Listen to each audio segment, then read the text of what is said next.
What happens is it will create some really interesting marks.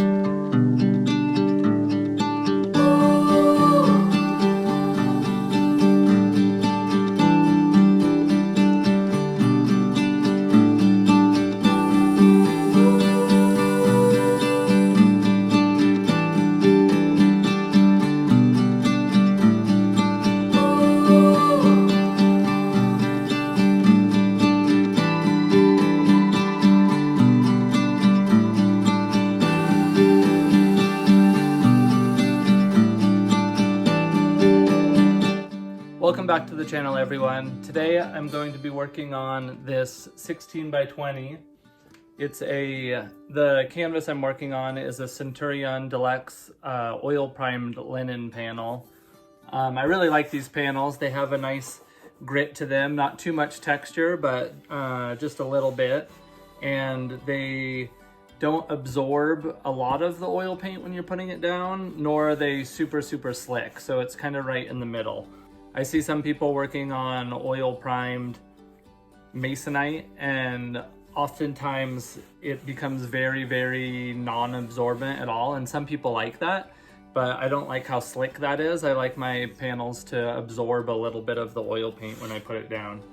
So that's the panel I'm working on. If I'm working any bigger than this, I would most likely be working on a more rigid board or cradle the board. I wouldn't want them to warp. This one's about as big as I'll go without cradling the back or working on a thicker board. So today I'm going to be creating a studio painting from this little color study that I worked up. I really want to achieve these glowing clouds here. I went for a walk the other day out here near my property in southern Arizona, and I saw these clouds that were just amazing. I did take a photo of them, and I'll show you here. Hopefully you can see that. That's the photo of some of the clouds that I really like the color, but not necessarily the shapes. And then this other reference photo is just my girlfriend when on our walk, and some different cloud formations that will help give me some interesting shapes and whatnot. So basically, to do the color study, I was going from memory and from this this photo I took of the clouds, and then also kind of taking the pose from this one and a little bit of the composition of how the clouds are arranged in the bushes. So in this piece, my main goal is to achieve that glowing aspect of the clouds. Anyways, I'm going to get started here, and the idea is to use this basic composition and color, but I'm going to rearrange shapes to make the design a little bit stronger, and I'll be putting more detail in certain areas. It's not really going to be copying this painting, it's more about just using it as a jumping off point to create something that's better and bigger. So I'm gonna get started here, and I hope you enjoy the video.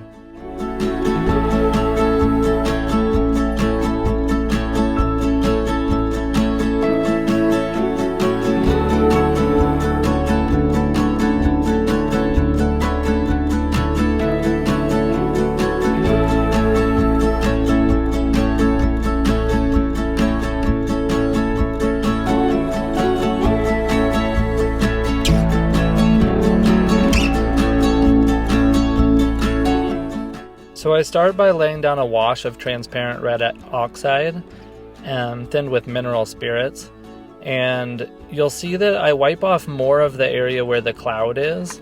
With oil painting, the oil paint is almost always at least a little bit translucent. What is underneath the painting really makes a difference in terms of what will show up in the final results.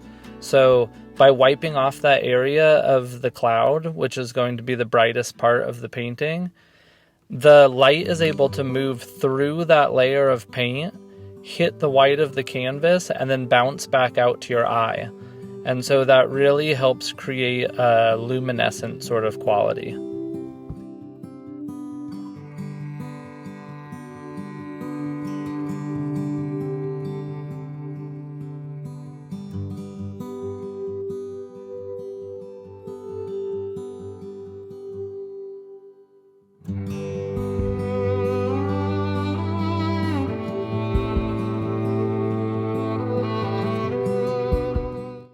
In the sky, I'm trying to keep the value lower, which I'm going to discuss here in just a moment, but I'm also trying to create an interesting gradation.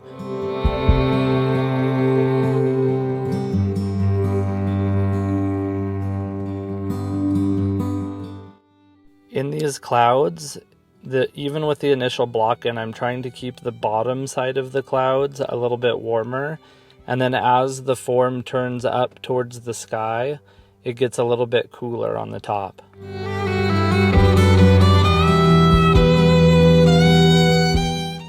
Okay, so I just got the sky blocked in here.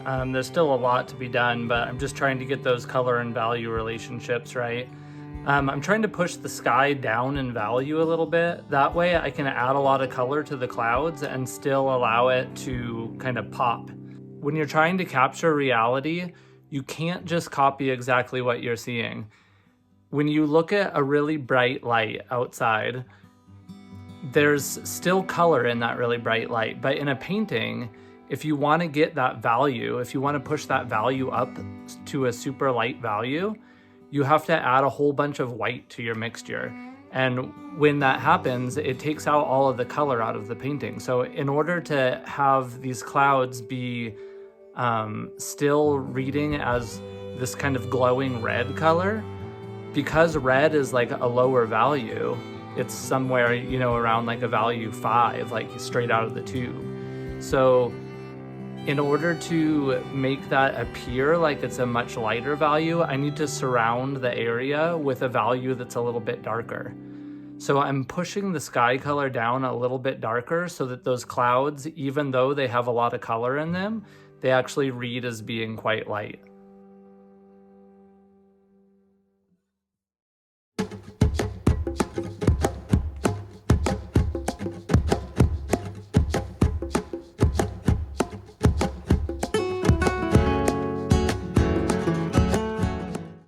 As the shadow side of these bushes move into the distance, they need to be lighter and cooler. So you'll notice as I move from shape to shape, I'm making them darker and warmer as it comes closer to the viewer.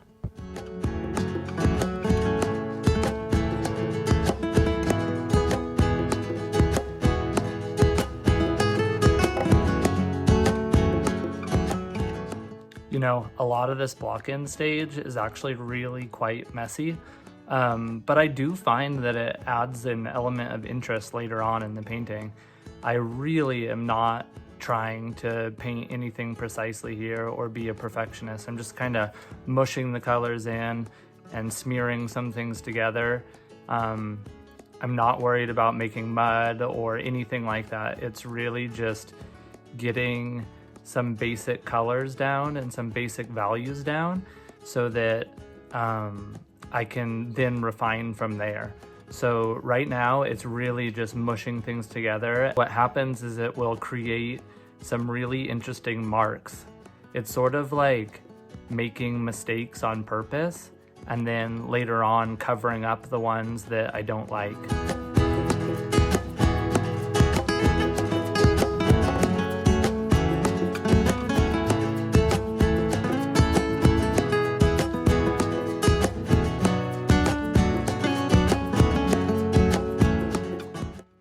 Creating soft edges behind this figure helps really push that background behind it, and then I'll have some nice crisp edges within the figure.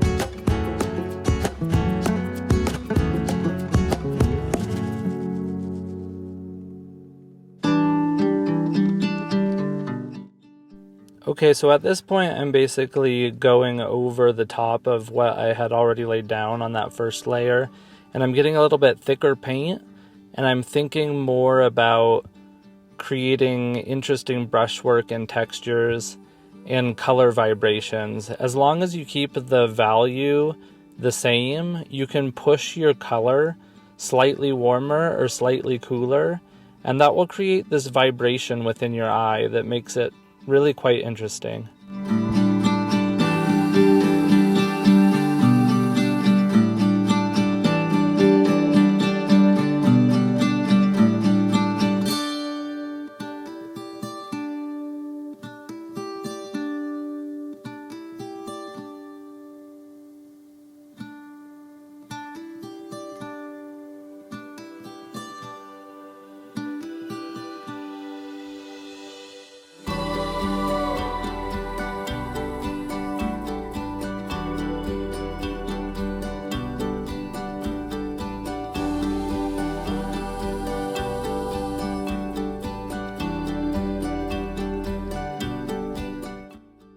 I feel like this purplish haze in the distance really adds a mysterious element to the painting. And you'll notice that the light side of the clouds is pretty much the same value as the dark, shadowy side of the cloud in this area. The only difference is a color shift. So rather than it being more gray-purple, it shifts more to a reddish tone and also more chromatic.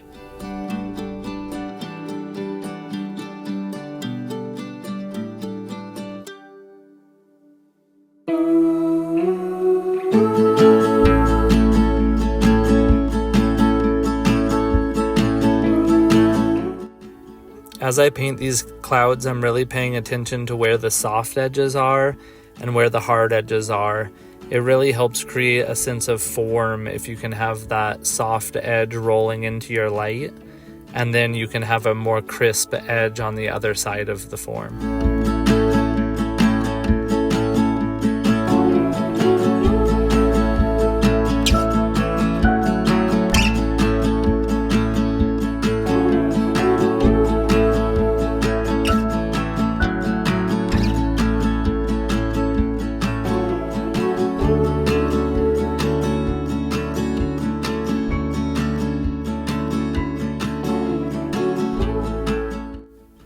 I left this clip in here just to show you how slow of a process it is, because sometimes the brush strokes, when you see them later, they look like they're really frantically done, but this is actually how slow and well thought out the process is.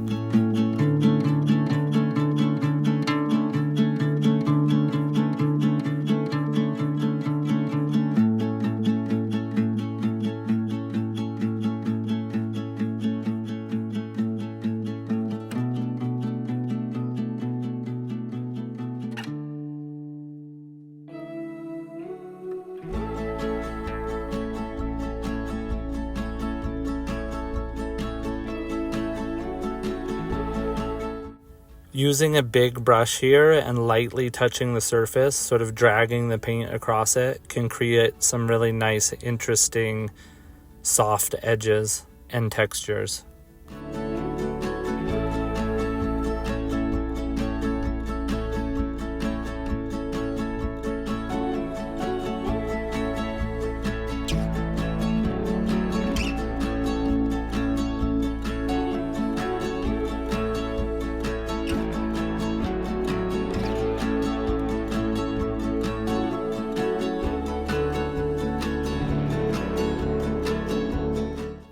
Here I start to model the bush a little bit more precisely to what my reference photo shows.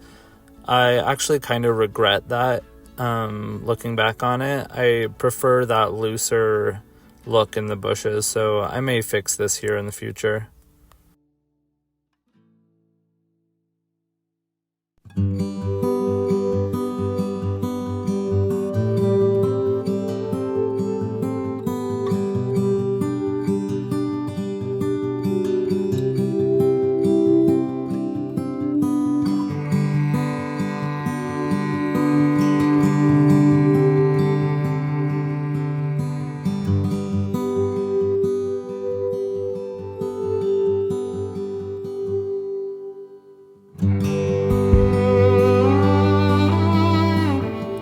For a lot of people, this painting would probably just be considered finished, but I've found that over the years, the more you push your paintings, the better they'll get over time. So while you could say that this is done, there's a lot of shapes that can be adjusted and a lot of design considerations. So I really would highly recommend pushing yourself as far as you can in a painting. It's really the only way you can get better.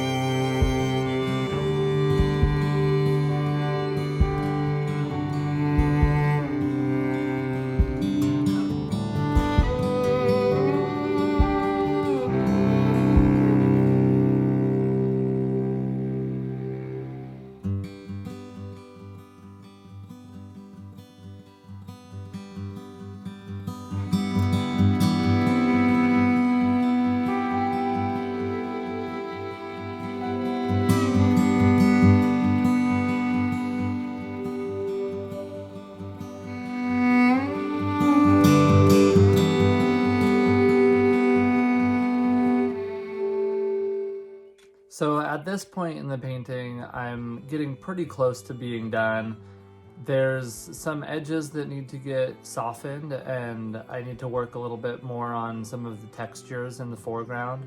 The figure also needs to be refined a little bit, because right now it's just sort of a pretty loose block-in. But I'm getting pretty close on the sky. There's some shapes that I want to adjust, just subtle adjustments in order to create interest. I just need to go over the painting over and over again until there isn't any mistakes that I see. I don't want there to be any tangents. I don't want there to be too many repetitive shapes that are the same sizes. In the foreground, there's a few areas that have gotten a little too dark. I want to make sure that those bushes are receding as they go into the distance. And I also don't want those bushes to be too repetitive. I don't want them to be too much of the same size. The foreground way up front here in this area is still in the block-in stage. It needs a little bit of refinement as to what is dirt and what is the vegetation. So I'm going to be adding some more bushes and some grasses. The most important thing at this point is that I don't overwork anything. I still want to maintain a fresh and alive look to this painting. So if I spend too much time in one area trying to draw it out perfectly or paint every leaf on a bush, it's not going to read as real, and it also will feel too stiff. So I'm trying to hold on to that aliveness that you get when you are out on location painting and you're just having to rush with the light and get down your marks as quickly as possible. I'm trying to maintain that, but at the same time, I'm focusing on the design of all of the shapes. So even though I'm making those marks fairly quickly, I only am leaving ones that I really like. Whereas in a plein air painting, if I were painting, say, at the time of day where the lighting is really low, like how it is in this painting, I wouldn't have time to paint over areas that are messy. Instead, I'm just quickly getting down the colors and the values. So that's the one benefit of working in the studio, is that you have a lot more time, but that can also be a detriment if you start to overwork areas too much. So anyways, I'm going to jump back into this painting and we're going to refine that foreground a little bit more.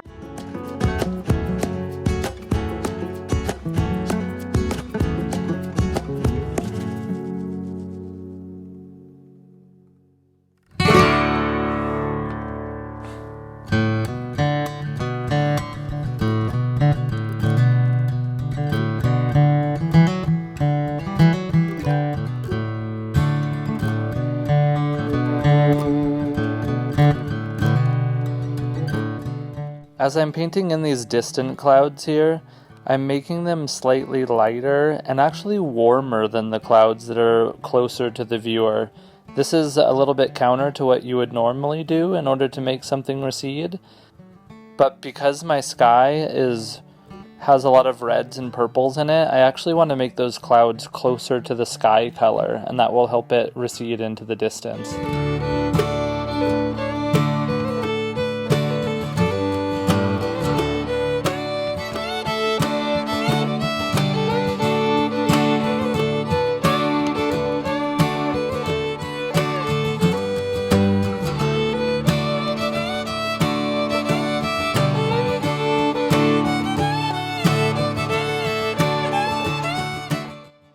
You'll see me paint and repaint this figure multiple times in this video, and actually the very finished pose that I decided on is actually not recorded. I've changed it a number of times even after I was recording, but you can see it in the finished painting at the end.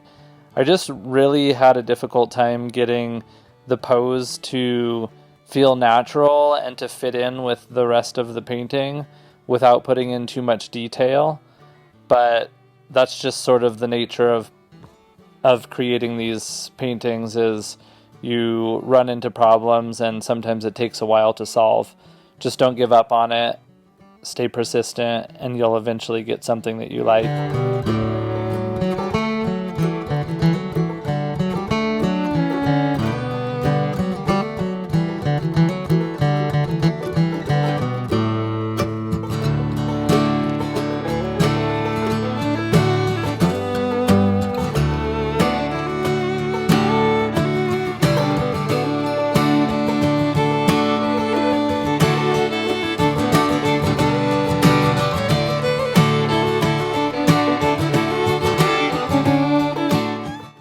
This here is Winsor & Newton Liquid Original.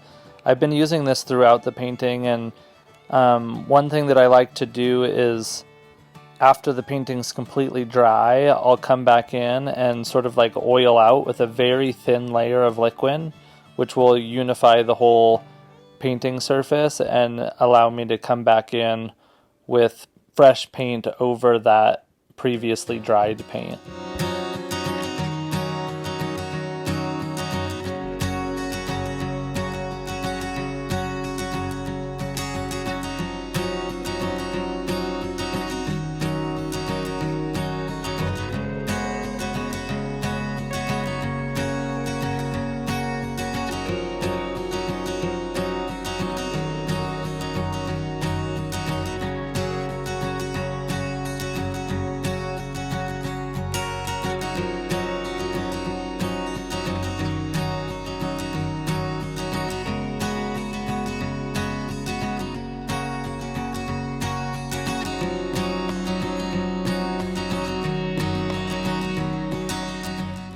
It's important to note that every mark that I put down in the foreground here, I'm kind of keeping my eyes sort of softened and looking at the whole entire painting at the same time.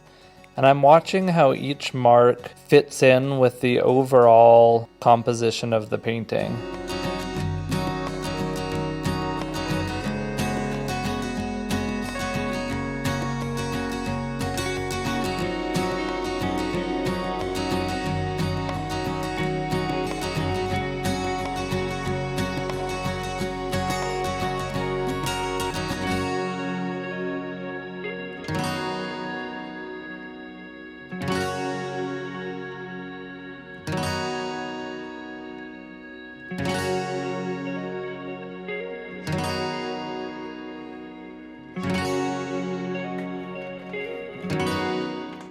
Alright, well that's going to wrap it up for this painting. I might have a few tweaks that I do here or there, but for the most part I would call this one finished. If you did like the video, I'd appreciate it if you could leave me a comment below and subscribe to the channel if you want to see more videos like this. I'll be making 1 or 2 videos per week going forward from here. And I'm still learning at this point. I'm trying to figure out how I can get a shot of my palette and my painting at the same time and how to go about editing that. If you have any suggestions for me moving forward, I'm all ears. Super happy to listen to those suggestions and any input you might have for me. Thanks for watching, and we'll see you in the next one.